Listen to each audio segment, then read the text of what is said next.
La mañana entró por la rendija de la ventana, como quien no quiere perturbar demasiado. Luz tibia, olor a pan recién hecho que alguien dejó en la cocina del centro, el latido lento de la ciudad despertando más allá de las paredes.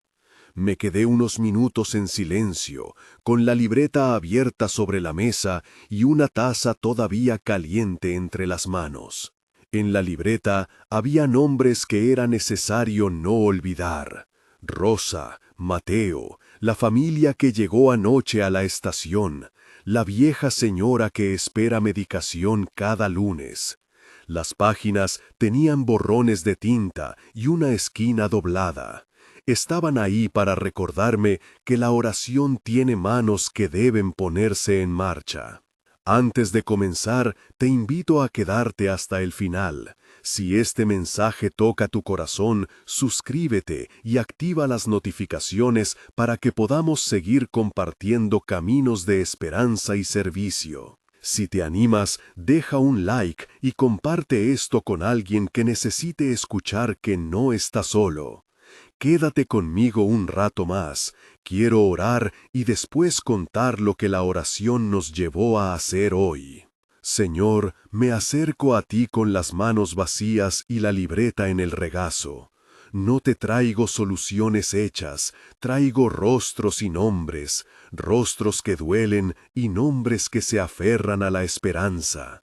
Dame ojos para ver con ternura donde otros ven cifras. Dame lengua para hablar con verdad y manos para no quedarme en el gesto, sino en la obra. Te pido por Rosa, por Mateo, por cada persona que esta mañana se siente sin abrigo ni certeza. Derrama tu calma sobre nuestras prisiones de miedo y enciende en nosotros la audacia de la compasión. Haz que lo que nazca en mi pecho como súplica se convierta en pasos concretos, una llamada, una manta doblada, un traslado, una cita acompañada. No permitas que la piedad se jubile en palabras, empújanos a la acción humilde, paso a paso. En ti confío y a ti encomiendo nuestras manos cansadas. Amén. Cerré la libreta, me puse la chaqueta y salí al amanecer. La plaza junto al centro comunitario estaba húmeda por la bruma. Un panadero barría su puerta y la fragancia del pan templado siguió al viento como una promesa mínima. El centro abría en media hora, pero ya había gente. Algunos llegaron la noche anterior y se acomodaban en bancas, con mantas y la mirada encendida por el cansancio. Entre ellos, la figura de Rosa se destacó apenas al fondo, sentada con la espalda encorvada, una bufanda que no bastaba y los ojos que miraban al vacío como si buscaran un idioma más amable que el de las calles. Me acerqué con calma. «Rosa», dije, y ella alzó la vista como quien encuentra algo que olvidó buscar. Su voz era baja, pero firme. «Tengo tos desde anoche, me cuesta respirar y no sé qué hacer». Le pedí que me contara su lugar de origen, cuánto tiempo llevaba aquí, por qué no había ido a un centro de salud. Me habló de miedo a los trámites, de no tener papeles aún, de la vergüenza de no poder pagar. Escuché sin interrumpir. Apunté en la libreta. Síntomas, tiempo, quién la acompañaba, Mateo, alergias que recordaba, medicamentos que ya había intentado. Anoté también una línea que me urgía recordar. Trato con ternura primero, medicina luego. Llamé a Marta, la enfermera voluntaria que siempre aparece con su mochila llena de certezas prácticas. Ella llegó en 10 minutos, con una linterna, un fonendo y la calma que da la experiencia. Revisó a Rosa con profesionalidad y ternura, tomó la temperatura, escuchó su pecho y dijo lo que temía. Puede ser neumonía, necesita evaluación médica urgente. Habló con claridad, posibles placas, oxígeno si la saturación lo pedía, ingreso si era necesario. No asustes, aclaró, pero actúes rápido. Organizaríamos el traslado al hospital y, mientras tanto, buscaríamos una manta más caliente y algo de suero oral por si había deshidratación. La carrera al hospital no fue heroica ni cinematográfica, fue una serie de llamadas, permisos, acuerdos que se consiguieron por insistencia y por nombres escritos en una libreta. Andrés coordinó con la red de ambulancias comunitarias. Laura sostuvo a Mateo en la puerta, dándole un vaso de té caliente que le temblaba en las manos.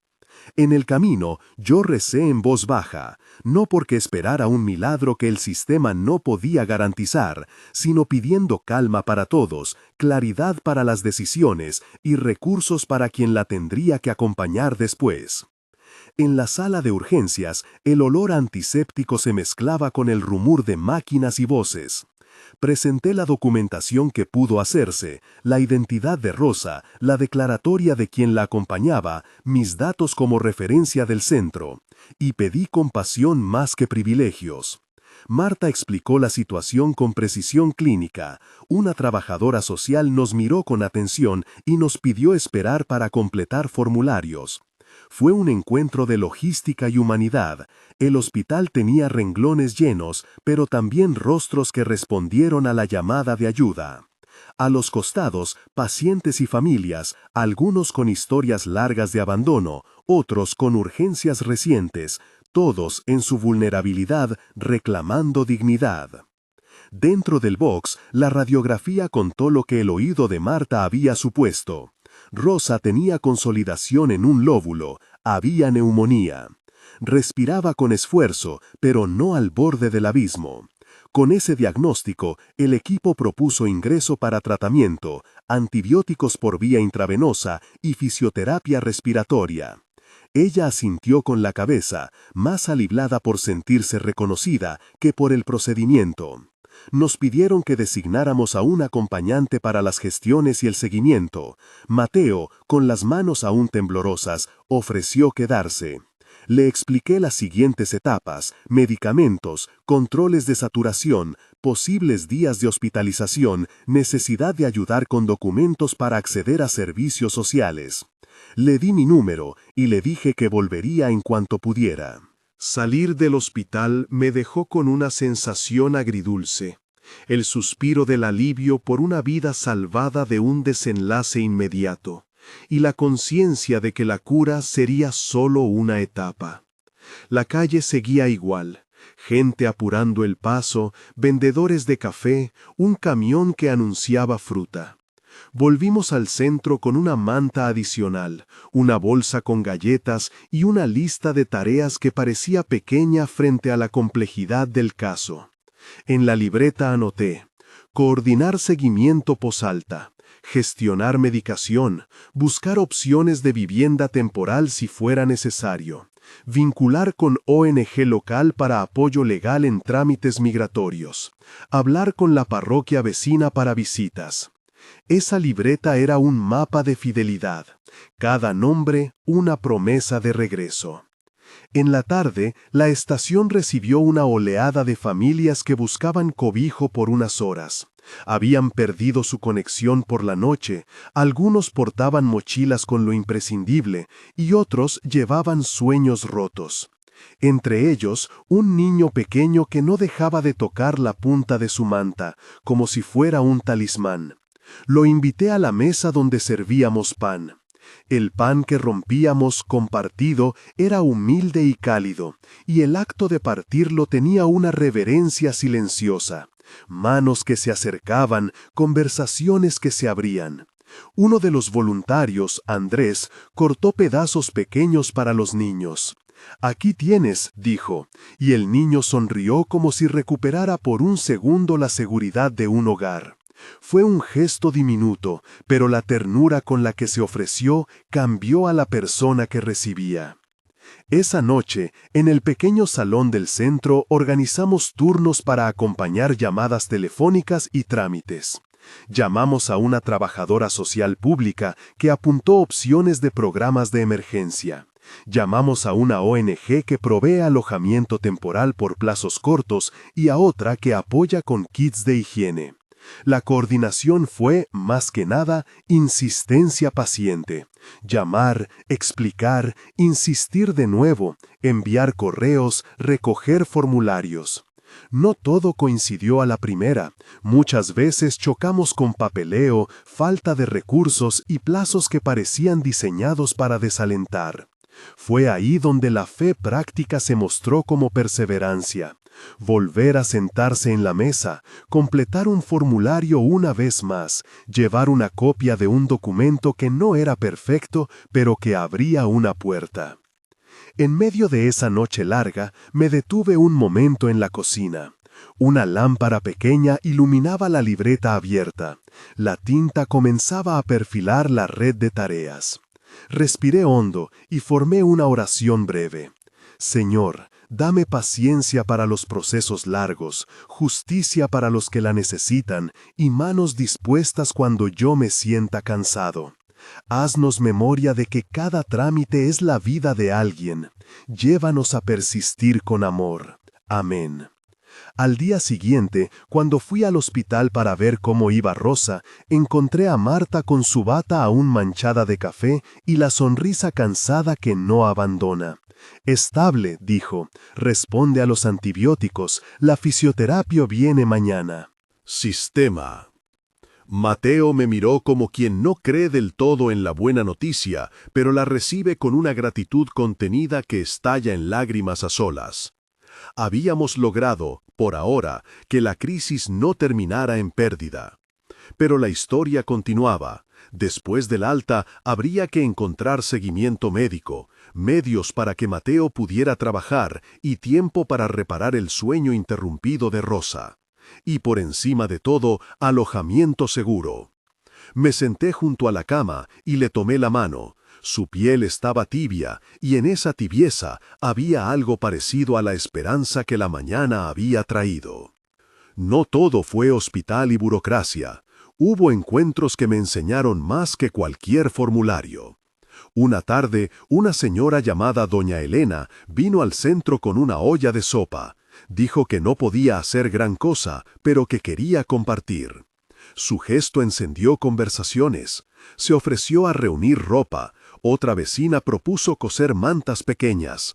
Un joven de la iglesia local trajo una bolsa con pañales. Se creó una red informal que no apareció en los registros institucionales. Nació de la cercanía entre vecinos, de la capacidad de ser un poco más humanos cuando la necesidad aparece. Esos actos pequeños, repetidos, son los que sostienen a la comunidad. En un café improvisado frente al centro, conversé con Mateo sobre sus miedos. Tengo miedo de no poder encontrar trabajo formal, de que si me ausento un día me reemplacen, de no poder cuidar a Rosa como necesito, me dijo. Le hablé con franqueza de las opciones y de las limitaciones. Le expliqué cómo buscar asesoría para trámites laborales y le dejé contactos de una organización que capacita en oficios y que ayuda en la búsqueda de empleo. Le dije que no prometía soluciones inmediatas, pero que caminaríamos juntos. No me deje solo, me pidió. Me dolió la petición. Le prometí mi presencia, volvería a buscarlo, ayudaría con los formularios y lo acompañaría a las citas. Mi compromiso era una cosa concreta: anotar las fechas, recordarlas, ir con él si hacía falta. La promesa escrita en mi libreta era para mí una forma de pacto. Hubo también momentos de conflicto. Un día, al coordinar con una institución, nos encontramos con la burocracia cerrada y una voz que repetía «no es competencia nuestra», como si la compasión tuviera jurisdicciones. Me invadió la frustración. ¿Cómo tantas manos se lavan ante lo urgente? Respiré, volví a la libreta y pensé en cómo el servicio no puede depender solo de puertas abiertas institucionalmente. Entonces salimos a buscar alternativas, mapeamos recursos informales, hablamos con líderes vecinales, usamos redes de comunidades religiosas y algunas empresas solidarias que pudieron donar mantas y vales de comida. Fue un aprendizaje duro. La acción comunitaria implica persistencia y creatividad ante sistemas que no siempre responden. Una tarde, en la que la lluvia empezaba a golpear los cristales del centro, recibimos una llamada de la trabajadora social del hospital. Rosa estaría lista para alta en 3 días si seguía mejorando. Necesitaban un plan de alta que incluyera medicación, transporte y un lugar donde pasar la convalecencia. Activamos todo lo que teníamos. Coordinamos con una red que ofrecía una habitación temporal, conseguimos una receta con el medicamento subsidiado y organizamos a voluntarios para llevar las compras básicas. Fue trabajo en cadena, un engranaje de pequeñas manos. Cuando leí en voz alta el plan a Rosa, vi cómo su rostro se relajaba por primera vez en días. Esa noche, al volver a casa, escribí en la libreta: «Continúo sí». No como un gesto retórico, sino como un nombrar de mi propia fidelidad. Seguir, aun cuando el cansancio apunte al retiro. En medio de la vorágine, me sorprendió una carta breve que dejó un hombre anónimo en la mesa de donaciones. «Gracias por no dejar que mi sobrino duerma en la calle esta semana. No tengo cómo pagar, pero quiero ayudar cuando pueda». La carta hablaba de algo profundo, la reciprocidad que nace de ser atendido con dignidad. No todo se arregla con dinero. A veces, la dignidad de vuelta se convierte en futuras manos que ayudan. Es una lección que vuelvo a recordar cada vez que me siento tentado a medir el servicio por su impacto inmediato. No quiero fingir que todo fue armonía continua. Hubo noches en que me costó conciliar el sueño, rememorando decisiones que no tomamos a tiempo, o el clamor de una familia que no encontrábamos cómo sostener. Reconocí en mí la tentación del orgullo, pensar que yo debía ser el gestor de todo, y también el cansancio que empuja a la inacción. En esos momentos volví a la oración, pero con un matiz distinto. No pedir solo por los otros, sino pedir por mi propio corazón, por humildad y por claridad para delegar y confiar en la red. Oré para no convertir el servicio en un escenario donde me busque incansablemente la aprobación. Oré pidiendo fortaleza para admitir límites y pedir ayuda. Una mañana, al abrir la libreta, vi una pequeña nota que alguien había dejado en la última página. «No olvides que los gestos cotidianos sostienen milagros». Me hizo sonreír. Tal vez no había milagros espectaculares, pero había muchos pequeños rescates. Una cama ofrecida, una cita acompañada, una consulta médica conseguida a tiempo, una manta que evitó hipotermia. Había vidas que por la persistencia de un grupo de personas no se habían desmembrado del todo. La historia de Rosa siguió adelante con pasos sencillos pero firmes. Tras el alta, coordinamos visitas domiciliarias. Marta y yo fuimos una mañana a su habitación temporal. Rosa estaba más delgada, pero hablaba con más ánimo. Mateo había conseguido un trabajo temporal en una pequeña carpintería gracias al contacto que le dimos. La familia que le ofreció la pieza temporal también ayudó con una lista de empleadores que buscaban mano de obra. La historia de Rosa siguió adelante con pasos sencillos pero firmes. Tras el alta, coordinamos visitas domiciliarias. Marta y yo fuimos una mañana a su habitación temporal. Rosa estaba más delgada, pero hablaba con más ánimo. Mateo había conseguido un trabajo temporal en una pequeña carpintería gracias al contacto que le dimos. La familia que le ofreció la pieza temporal también ayudó con una lista de empleadores que buscaban mano de obra. No todo estaba resuelto, pero habían posibilidades concretas. Le expliqué el plan de seguimiento médico. Le dimos los medicamentos y acordamos volver en una semana. Le regalé una manta cosida por una voluntaria, y al ver cómo la envolvía, comprendí que la manta no solo daba calor, sino que decía, «No está sola». Al cerrar esa visita, volvía a mi lugar de siempre, la libreta, la mesa con pan y la ventana donde la luz de la tarde se posa distinta que el amanecer. Escribí las tareas, llamadas de seguimiento, coordinación con la ONG que apoyaba en trámites, organizar un taller de oficios para Mateo. Bajo cada tarea, un subrayado pequeño, Volver. Para mí, la fidelidad a los nombres es la medida del servicio. No basta la emoción inicial, hace falta volver, una y otra vez. Esa noche, antes de dormir, oré de nuevo. Señor, dame siembra paciente. Enséñame a acompañar sin invadir, a sostener sin sustituir, a ser puente sin convertirnos en fin. Dame claridad para ver cuándo acompañar y cuándo promover la autonomía. Gracias por Rosa, por Mateo, por Marta, por Andrés, por Laura, por cada persona que fue manos y cada una que recibió manos. Que nuestra comunidad aprenda a levantar mesas compartidas, a abrir mantas y a anotar nombres en libretas que no se pierdan en la prisa. Que tu paz nos gobierne. Amén. Las historias no concluyen con una sola visita, ni con un alta. Quedan seguimientos, trámites pendientes, sueños por recomponer. En mi libreta, la última entrada de la noche fue sencilla: continuar, presencia. Y con esa nota me fui a acostar, sabiendo que la verdadera medida del camino es la constancia, no el gesto extraordinario.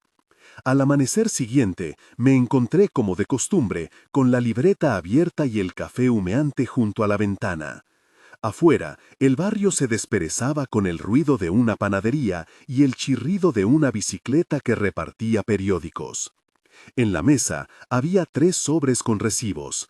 Dentro, algunas promesas de donación y un billete doblado. Lo guardé con el mismo cuidado que guardo las notas de personas que me han confiado sus nombres. Continuar, presencia. Leí en la última línea. Suspiré y me puse en marcha. La jornada la dedicamos a poner en marcha el taller de oficios para jóvenes y adultos. Habíamos alquilado un local modesto en la cuadra de la iglesia. Un espacio con luz cenital, mesas gastadas y un olor a pintura fresca mezclado con madera cortada. Marta llegó con una caja de herramientas y un termo de café. Tenía esa resolución que la energía no puede comprar. Andrés trajo una lista de empresas que habían aceptado recibir postulantes, y Laura, con su sonrisa paciente, se ofreció a coordinar los horarios de las entrevistas. Los primeros en llegar fueron Mateo y otros 3 hombres jóvenes. Mateo apareció con la camisa manchada de grasa, las manos con callos recientes y un brillo en los ojos que delataba el orgullo de quien puede trabajar con sus manos.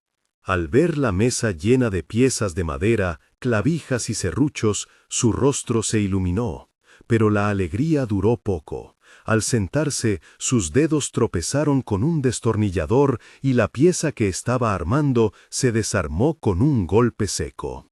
Bajó la mirada. Había algo en su postura que aún no había aprendido, la paciencia de aceptar los tropiezos. Tranquilo, le dije, aquí se aprende rompiendo y volviendo a armar. Marta se acercó, tomó la pieza con dedos firmes y le mostró cómo alinearla. No hubo reproche, solo una técnica, un gesto que enseñaba a sostener el error sin avergonzarse. Con el correr de la mañana, el taller se llenó de conversaciones. Hombres que contaban horarios, mujeres que hablaban de mercado, un muchacho que tejía y hacía preguntas sobre cómo convertir su trabajo en ingresos constantes. Hubo risas cuando una sierra sacó una nube de polvo y todos tosieron a coro. Hubo silencio concentrado cuando por primera vez alguien miró una pieza terminada y dijo: «La hice yo». En la pausa se acercó una mujer de mediana edad que no había visto antes. Se presentó como Carmen y dijo que había trabajado en una carpintería cuando era joven, ahora daba asesoría informal. Traía una caja con clavos y un par de plantillas. Dijo con sencillez que si podía quedarse algunas tardes para orientar a los jóvenes, lo haría gratis. Su gesto me recordó a la carta anónima. No siempre hay dinero en la ayuda, pero siempre hay disponibilidad en la entrega de habilidades propias. El día tuvo su tensa nota al final. Mateo recibió una llamada, la voz al otro lado, Corta le informó que el trabajo temporal en la carpintería no podía continuar la próxima semana por falta de pedidos. Se quedó mirándome sin palabras, y por un segundo vi entrar el miedo que puede arrastrar a un hombre hacia decisiones precipitadas. No era solo la pérdida de salario, era el golpe al orgullo, la sensación de volver a depender. «No sé qué voy a hacer», dijo en voz baja. «Prometí ayudar en casa». No quise decirle frases hechas, le ofrecí lo que tenía, una red de contactos, un listado actualizado, una posible recomposición del trabajo en turnos cortos con otro carpintero amigo de Andrés, y sobre todo, la invitación a quedarse en el taller esos días y a aprender a ampliar sus habilidades. Le propuse además presentarlo a Carmen para que lo orientara en técnicas que le permitieran ofrecer servicios por su cuenta. Él aceptó con la rigidez de quien no quiere revelar la necesidad, pero aceptó. Esa misma tarde recibí una llamada del centro de salud que llevaba el seguimiento de Rosa. Había una demora con el despacho de un medicamento que ella necesitaba. Un error administrativo dejaba la receta en trámite. Noté de inmediato que mi pecho se apretó. Habíamos ganado tanto en la última semana, para volver atrás por un trámite sería cruel. Llamé a la persona indicada en la ONG colaboradora, hablé con calma, presentando nombres, fechas y la urgencia médica. El día tuvo su tensa nota al final. Mateo recibió una llamada. La voz al otro lado, corta, le informó que el trabajo temporal en la carpintería no podía continuar la próxima semana por falta de pedidos. Se quedó mirándome sin palabras, y por un segundo vi entrar el miedo que puede arrastrar a un hombre hacia decisiones precipitadas. No era solo la pérdida de salario, era el golpe al orgullo, la sensación de volver a depender. «No sé qué voy a hacer», dijo en voz baja. «Prometí ayudar en casa». No quise decirle frases hechas.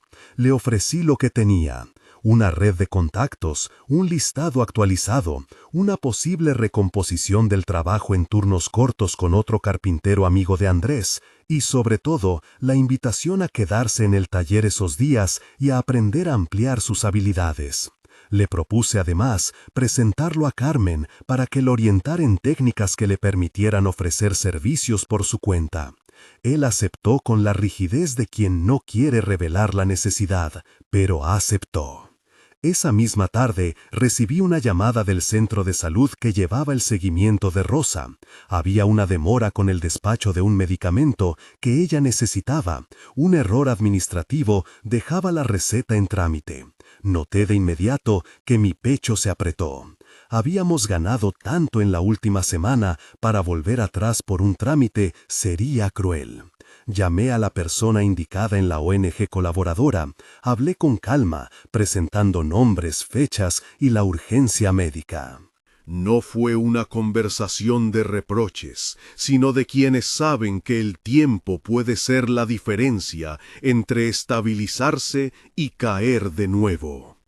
Mientras esperaba, fue Marta quien me dijo algo simple que me atenuó la inquietud. Hicimos una fila el martes para acompañar a Rosa. ¿Por qué no vamos mañana a la farmacia comunitaria? No era una solución por sí sola, pero sí un acto de presencia que amplificaba el efecto de la gestión administrativa. Al final de la tarde, la medicación llegó, una caja pequeña con pastillas que ella debía tomar por semanas. Sentí gratitud, y la llamada posterior de la enfermera que confirmó la entrega me dio la pauta de que las acciones humanas, cuando se enlazan, pueden cerrar los circuitos que la burocracia abre. La noche trajo otra carta en la mesa de donaciones. Esta vez alguien había escrito a mano: «Mi hijo salió esta mañana a buscar trabajo y volvió a las 2 horas con una sonrisa. Me dijo que vio el taller y que quiere aprender.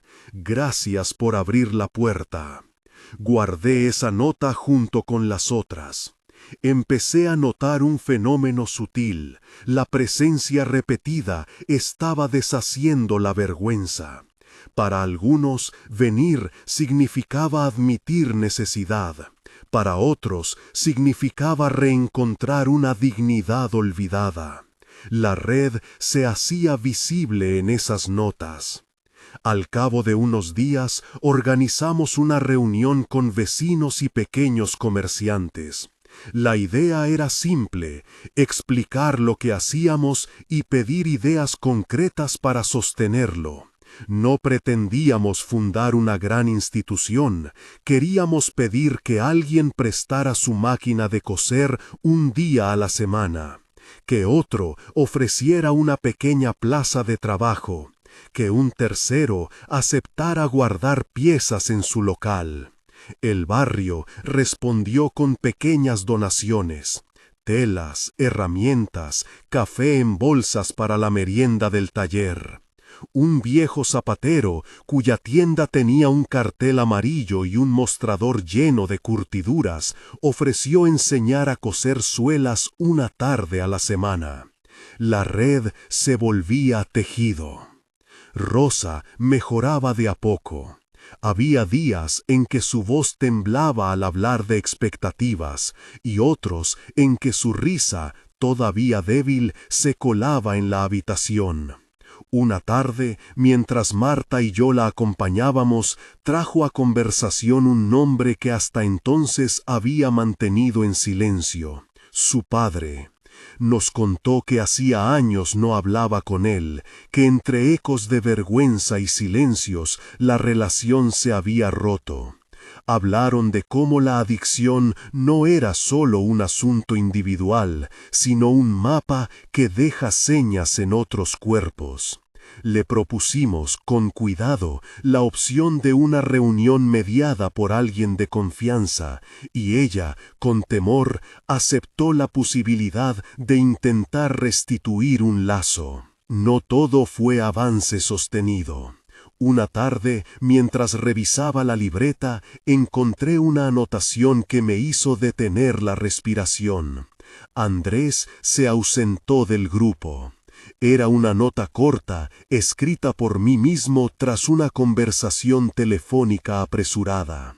Al llamarlo, su voz sonó cansada y confesó que estaba abrumado por la responsabilidad de coordinar subgrupos, listas y llamadas. Su renuncia temporal me devolvió a la oración que había hecho semanas atrás: pedir humildad para delegar. Comprendí entonces que no bastaba con pedirle a otros que continuaran, debía hacer tangible la carga compartida. Reorganicé tareas, dividimos responsabilidades en pequeñas franjas. Alguien llevaba el inventario de herramientas, otro se encargaba de las agendas de entrevistas, una persona coordinaba el apoyo médico. Le pedí a Laura que asumiera la coordinación de seguimiento, y ella, con serenidad, aceptó. Esa redistribución dio aire. Andrés volvió a su lugar, pero ya no como único punto de caída. Le dije, en voz baja, que no se sintiera culpable por necesitar descanso. La respuesta que me devolvió fue un agradecimiento que tenía la forma de alivio. Un episodio que marcó nuestras manos y cuerpos fue la visita a una casa en la que vivía una familia que había perdido su techo parcial tras un incendio en la cocina. La mujer, con su hija de 7 años, nos recibió entre cajas y mantas. Había una mezcla de incomodidad y hospitalidad. Nos ofrecieron té en vasos de plástico. Marta, con su calidez afilada, comenzó a listar necesidades: una estufa pequeña, colchones, prendas para el niño que empezaba la escuela. Hicimos llamadas, activamos una red de donantes y en menos de 3 días la casa tenía una estufa segura y 2 colchones limpios. No fue un arreglo permanente de vivienda, pero era la tapa sobre una herida reciente. La madre me miró y, sin palabras grandiosas, dijo: «No sé cómo agradecer tanto». Le respondí con lo que sentía, sin fórmulas: «No agradezcas a uno solo, agradece que hemos aprendido a volver». Su sonrisa quebró la dureza de la jornada. Hubo también momentos que lastimaron.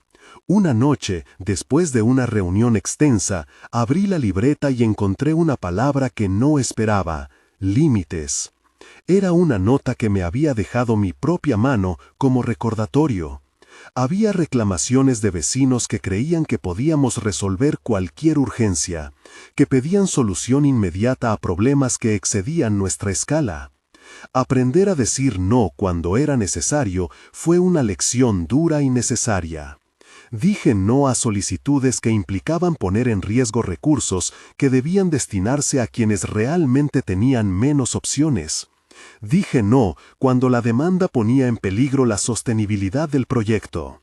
Dije también que sí a enseñar a otros a organizar iniciativas paralelas para que la comunidad creciera en autonomía. Mientras tanto, la libreta se llenó de nombres nuevos, personas que venían a ofrecer tiempo, vecinos que cedían un taller los fines de semana, comerciantes que donaban materiales con esa discreción que hace que la ayuda no humille. Vi surgir líderes entre quienes antes solo pedían. Un joven que asumió la logística del taller, una mujer que propuso crear una pequeña caja de ahorros rotativa para quienes comenzaban trabajos informales. Eran señales de que el tejido no dependía únicamente de unos pocos. La red se hacía más resistente. En una de esas jornadas, una muchacha que trabajaba en la cocina del comedor comunitario me pidió conversar aparte. Se llamaba Lucía y tenía la mirada rápida de quien ha aprendido a leer el mundo con urgencia. Me dijo que quería estudiar enfermería, que a su madre le gustaba coser y que creía que con algo de apoyo podría combinar trabajo y estudio. Le ofrecimos beca parcial por intercambio de horas en la coordinación del comedor. Esa tarde, mientras cerrábamos, vi a Lucía escribir su nombre en la libreta con temblor y decisión. Fue uno de esos actos que parecen pequeños y que, con el tiempo, se vuelven grandes.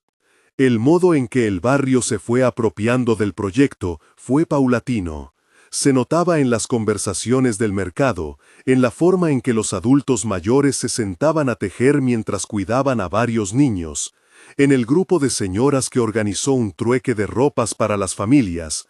No era la obra de una persona heroica, era la suma de muchos gestos repetidos. Se cumplía la pequeña lección de la nota en la libreta: los gestos cotidianos sostienen milagros. Aún así, las noches me traían desvelo. Había momentos en que la lista de tareas parecía ganar sobre la posibilidad de descanso. Me sorprendía la tentación de querer controlar cada detalle, de sentir que si algo fallaba era mi culpa. Fue en uno de esos desvelos cuando recordé la carta anónima y su agradecimiento por no dejar que mi sobrino duerma en la calle esta semana. Me ayudó a recordar que algunas victorias no son atribuibles a una sola mano. Volví a la oración, pero ya no con la urgencia de quien exige respuestas inmediatas, sino con la petición humilde de saber cuándo sostener y cuándo soltar. Pedí por fortaleza para aceptar límites humanos y por sabiduría para delegar. Pedí también que la comunidad no se convierta en una red que solo asiste, sino en una que empodera. Cierta madrugada recibí un mensaje de Marta. «Rosa tiene fiebre, ¿podemos ir?» Mi pulso se aceleró. Llamé a Laura y a Andrés, salimos con linternas y la libreta en la mano. La casa donde Rosa se alojaba temporalmente estaba en sombras, salvo por la luz tibia de una vela. Al entrar, el olor a sopa y medicinas cruzó el aire. Rosa nos miró con la voz entrecortada, y al verla temblar, sentí la fragilidad que tantas veces desarma. Llamamos a la enfermera del centro y coordinamos la visita de urgencia. No era una catástrofe, pero sí una peligrosa oscilación que podía arrastrarla hacia atrás. Nos turnamos para pasar la noche con ella. Uno vigilaba, otro conseguía compresas frías, otro buscaba el registro de las medicaciones. Aquella madrugada fue lenta y de atención minuciosa. Cuando el alba llegó, Rosa ya dormía con la respiración más tranquila. Al salir, bajo la luz pálida de los faroles, Marta me tomó del brazo y dijo: «Mira lo que hemos tejido, mira cuántas manos». No dije nada, porque las palabras se me enredaban en la garganta. Sentí, sin embargo, que la constancia de volver era la única brújula que nos llevaba hacia adelante. En la libreta, esa noche, escribí una entrada más larga que de costumbre. Nombres, tareas, promesas hechas y cumplidas, recursos pendientes y, sobre todo, un agradecimiento silencioso a quienes habían puesto su tiempo como moneda de cambio por esperanza. Las semanas siguientes trajeron pequeñas alegrías. Mateo comenzó a recibir encargos menores. Lucía logró una entrevista en una clínica local. Y Carmen ofreció formalmente su tutoría en el taller. También llegaron desafíos nuevos. Una disputa vecinal por un terreno cercano que generó tensiones en la ayuda local. La necesidad de reponer herramientas que se habían perdido y la insistente carga emocional que algunos miembros del equipo llevaban. En cada situación, la libreta se transformaba en mapa, nombres que aparecían para ser llamados, fechas para volver, compromisos que exigían presencia real. Aprendí, lentamente, que la continuidad no es una línea recta, sino un tejido con nudos y remiendos. Que la presencia no siempre se traduce en éxito inmediato, sino en una disponibilidad que con paciencia multiplica posibilidades. Y sobre todo, comprendí que la verdadera misión no era salvar a todo el mundo, sino sostener a quienes estaban dispuestos a caminar de nuevo. Una tarde, al cerrar el taller, una familia dejó una bandeja con galletas caseras y una nota: «Para que nadie se vaya sin merienda». Puse la bandeja sobre la mesa y al mirarla tuve la sensación de que ese gesto pequeño explicaba todo, la humanidad que se acomoda en lo cotidiano. Abrí la libreta y debajo de la última entrada, con la calma que da la noche y la certeza de continuar, volví a escribir: volver, presencia, enseñar. Luego la cerré, apagué la luz y me acosté con la sensación de que el trabajo no termina, pero que la fidelidad se mide en noches como aquella, en la decisión repetida de presentarse al día siguiente. La mañana en que decidimos convocar a la gente del barrio para hablar del terreno, el sol entrado por la ventana del taller como una promesa tibia. Había frascos con pinceles, un delantal colgado de una clavija y la bandeja de galletas en la mesa, ahora más ligera porque varios vecinos ya habían pasado a llevarse una. Preparé café en una olla oxidada y puse la libreta en el centro, abierta en la página donde había escrito: volver, presencia, enseñar. Luego la cerré, apagué la luz y me acosté con la sensación de que el trabajo no termina, pero que la fidelidad se mide en noches como aquella, en la decisión repetida de presentarse al día siguiente. La mañana en que decidimos convocar a la gente del barrio para hablar del terreno, el sol entraba por la ventana del taller como una promesa tibia. Había frascos con pinceles, un delantal colgado de una clavija y la bandeja de galletas en la mesa, ahora más ligera porque varios vecinos ya habían pasado a llevarse una. Preparé café en una olla oxidada y puse la libreta en el centro, abierta en la página donde había escrito: volver, presencia, enseñar. Luego la cerré, apagué la luz y me acosté con la sensación de que el trabajo no termina, pero que la fidelidad se mide en noches como aquella, en la decisión repetida de presentarse al día siguiente. La mañana en que decidimos convocar a la gente del barrio para hablar del terreno, el sol entraba por la ventana del taller como una promesa tibia. Había frascos con pinceles, un delantal colgado de una clavija y la bandeja de galletas en la mesa, ahora más ligera porque varios vecinos ya habían pasado a llevarse una. Preparé café en una olla oxidada y puse la libreta en el centro, abierta en la página donde había escrito: volver, presencia, enseñar. También vinieron personas que hasta entonces habían sido rostros en la calle. Don Ernesto, que alguna vez trabajó en carpintería y tenía manos fuertes. Valeria, que había dormido varios meses en el comedor municipal antes de entrar a la rotación, y un puñado de vecinos que jamás habían participado, pero que la bandeja de galletas y la voz corajuda de Marta habían alcanzado. Abrimos la reunión con una regla sencilla: hablar con la verdad y no con la culpabilidad. Les expliqué lo que había sucedido con el terreno. Dos familias cercanas habían comenzado a discutir por límites y, en la tensión, apareció la posibilidad de que una parte quedara sin acceso a la pequeña huerta comunitaria que usábamos en reparaciones. No fue un drama, fue más bien la señal de que la red que tejíamos podía verse rasgada por asuntos que no eran solo ayuda inmediata, sino posesión y esperanza. No estamos para pelear, dije. Estamos para defender el derecho a que nadie se quede sin un lugar donde plantar sus cosas, pero también para enseñar a resolver sin que la pelea devore lo que estamos construyendo. Hubo asentimientos, miradas que buscaban en mi rostro permiso para hablar. Don Ernesto se levantó con lentitud, apoyó la taza en la mesa y contó una historia breve de cuando de joven había visto cómo una disputa por unas cercas terminó con varios negocios cerrados y una familia separada. Habló de orgullo malentendido y de la necesidad de reconocer que, a veces, el verdadero legado es poder compartir.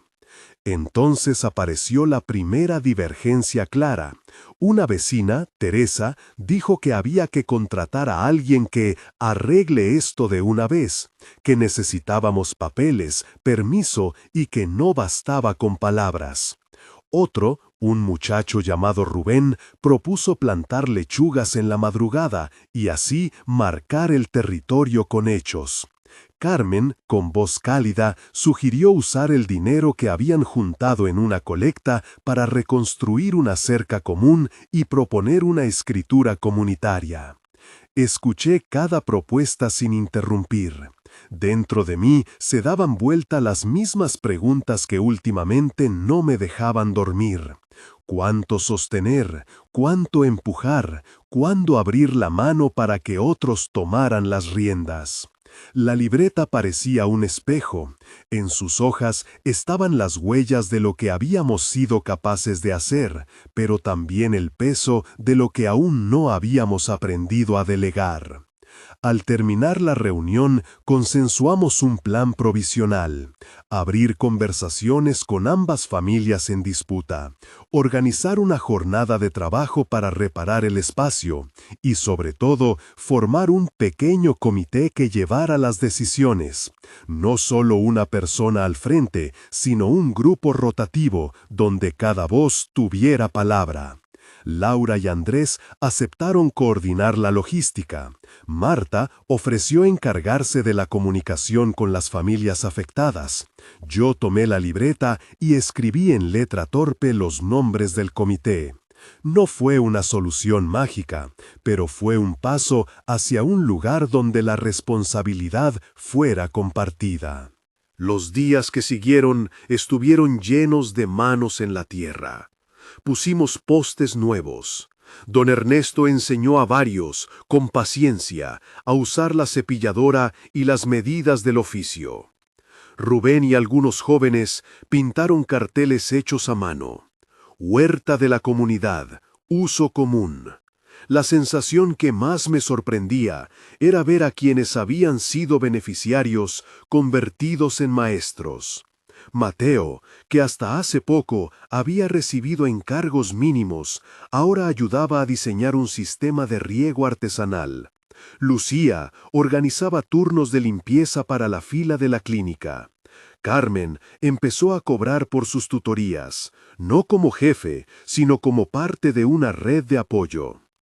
En una de esas jornadas, mientras clavábamos un último poste, llegó al taller una carta distinta a las anteriores. Era un sobre sin remite, con papel áspero. La abrí con las manos manchadas de tinta y saqué una hoja donde alguien, con caligrafía apurada, ofrecía financiar la compra de herramientas nuevas y pagar 2 meses de salario para alguien que pudiera coordinar las actividades diarias del proyecto. La firma era un nombre que no conocía: Fundación Caminos. La noticia se esparció como una brisa caliente. Para algunos fue la solución que esperaban, para otros la trampa que temían. En la reunión que siguió, la discusión volvió a poner en evidencia nuestras diferentes maneras de soñar. Marta escuchó sin prisa. Laura preguntó por condiciones, por la letra chica.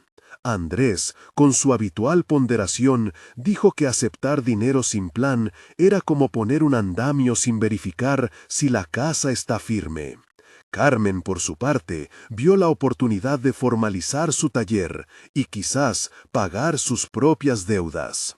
Abrí la libreta y propuse una pausa. Les pedí, con voz que intentaba ser neutra, que pensaran no solo en el alivio inmediato, sino en el proyecto de comunidad que queríamos preservar. Les recordé la carta anónima que me había devuelto a la humildad. Les conté, sin dramatizar, mis noches de insomnio buscando control. No lo puse como advertencia moral, sino como experiencia humilde. Cuando aceptas ayuda externa, la regla es clara. No dejes que la ayuda convierta a los que reciben en objetos pasivos. Hicimos una lista de condiciones para aceptar la donación. Primero, transparencia total. Segundo, el dinero no iría a manos de una sola persona, sino a una cuenta conjunta administrada por el comité. Tercero, la contratación, si era necesaria, se haría con perfiles creados entre todos y con contratos temporales que incluyeran formación para que, con el tiempo, la comunidad misma supiera administrar. Cuarto, nadie renunciaba a la posibilidad de renunciar a los fondos si una cláusula atentaba contra nuestra autonomía. A la decisión colectiva le siguió una calma extraña. Era la calma de quienes habían devuelto a la esperanza un poco de sus propias condiciones. En la espera de la respuesta de la fundación, intensificamos la enseñanza. Sistema. Dimos talleres de contabilidad básica en la tarde. Lucía sacaba cuentas en una pizarra vieja. Mateo aprendía a registrar materiales. Don Ernesto enseñaba a otros cómo medir tablas para que los desperdicios disminuyeran. La libreta, que al principio había sido un cuaderno de tareas, se volvió también un manual de saberes. Rosa volvió al taller una mañana con su cabello cubierto por un pañuelo nuevo. Se veía más fuerte, con la piel menos marchita por la angustia. Trajo consigo una sonrisa cautelosa y la receta de la enfermera. Nos contó cómo, después de aquella madrugada fría, había decidido retomar un taller de costura que había quedado abandonado hace años. Empezó con un trozo de tela y la paciencia de quien cose una vida puntada a puntada. Carmen le ofreció una mesa en la sala de costura. Marta la ayudó a conseguir agujas nuevas. Mientras cosía, Rosa hablaba de cosas sencillas, una factura que ya no la iba a ahogar, la visita de su sobrino los fines de semana, el vecino que le dejó una caja de té. Eran noticias pequeñas, pero estaban cargadas de un alivio verdadero. La fundación respondió al cabo de 2 semanas. Su carta era formal y venía con una lista de condiciones: capacitación, informes trimestrales y un requisito que hizo que casi nos atragantamos con el café. Querían que el nombre de la fundación apareciera en todas las iniciativas como socio principal. No era un mal pedir en términos prácticos, pero sí implicaba una visibilidad que nos obligaba a negociar la identidad del proyecto. Nos llamó la atención su tono distante, como si quisieran comprar la buena voluntad en pequeñas cuotas. Nos reunimos de nuevo. La discusión se volvió intensa. Hubo voces que querían aceptar sin demora. Otros, como yo, sentíamos el frío de entregar el alma del proyecto. Marta, con la serenidad que la caracteriza, propuso una reunión con la Fundación para ofrecer un contraproyecto. Aceptar los fondos bajo la condición de mantener la autonomía, con su nombre en un lugar discreto y con la posibilidad de auditoría pública. Ella habló con una claridad que me sorprendió. No era miedo lo que la movía, era la memoria de noches en vela por tener que cuidar a otros. Al final, acordamos un encuentro con los representantes de la Fundación. Fuimos los 3 del comité, Laura, Andrés y yo, y Marta se sumó por la voz que había hecho de puente tantas veces. Nos recibió una mujer con traje y una carpeta rigurosa. La conversación fue larga.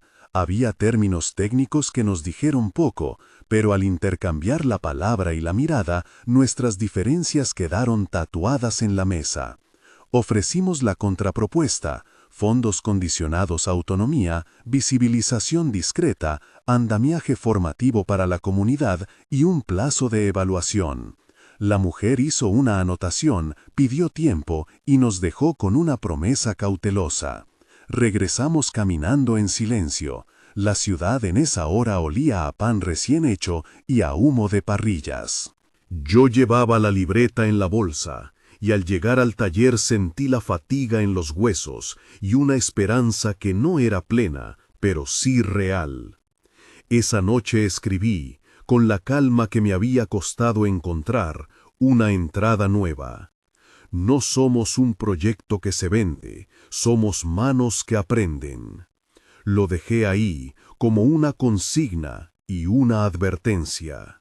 La tensión del dinero no fue, sin embargo, la única prueba. Un día, un promotor inmobiliario apareció por el barrio. Preguntó por el terreno con un aire profesional y un mapa desplegado. Dijo, con palabras amables, que había oportunidades de desarrollo y que la tierra podría valer mucho en poco tiempo. No prometió violencia, prometió, con una sonrisa, que era mejor trabajar con la comunidad que contra ella. Lo que ofrecía era otra forma de presente, contratos, mejoras y la posibilidad de que algunos obtuvieran algo de dinero. Pero también implicaba desplazar a quienes no quisieran entrar en esa lógica. La noticia del promotor circuló como un viento que abre puertas. Algunos, cansados y con deudas, vieron una salida. Otros presintieron que el barrio podría acabar siendo otro lugar. La disputa tomó la forma de un debate sobre el futuro. ¿Queríamos integración que borrara la vida que habíamos construido? ¿O queríamos sostener la comunidad, aunque el precio fuera vivir con menos comodidades? Fue en el taller, con la libreta abierta y la luz del sol cayendo oblicua sobre la mesa, donde se hizo la pregunta que nadie se atrevía a formular en voz alta. ¿Qué tipo de victoria buscamos? Marta, con la voz baja, dijo algo que cortó el murmullo. No podemos vender la presencia por las mismas monedas que nos quebraron. Hubo un silencio pesado. Luego, el sonido de una taza chocar contra un plato. Pero tampoco podemos negar que la gente tiene cuentas y que la tentación es real, añadió Laura. Fuimos al terreno entre todos, caminamos los surcos, miramos las huellas de manos y de niños. Encontramos una caja, medio enterrada, con juguetes que alguien había guardado años atrás y que el tiempo casi reclamaba para sí. Al mirar aquello, sentí la fuerza de lo que habíamos logrado. No era solo un pedazo de tierra, era memoria común.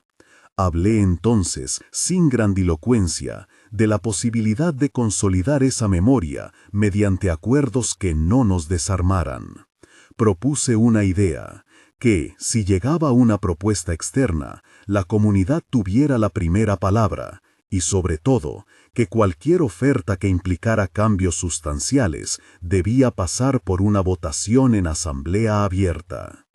Sacamos la libreta y escribimos un reglamento sencillo: respeto por los más vulnerables, participación en decisiones mayores y la creación de un fondo de emergencia que no se tocara para nada que no fuera a responder a necesidades inminentes. Fue un ejercicio de lenguaje y de límites. Al escribirlo, sentí que la libreta cumplía otra función. No solo registraba, sino que enseñaba a formalizar lo frágil. Las semanas siguientes estuvieron marcadas por la espera. La fundación volvió con una respuesta conciliadora.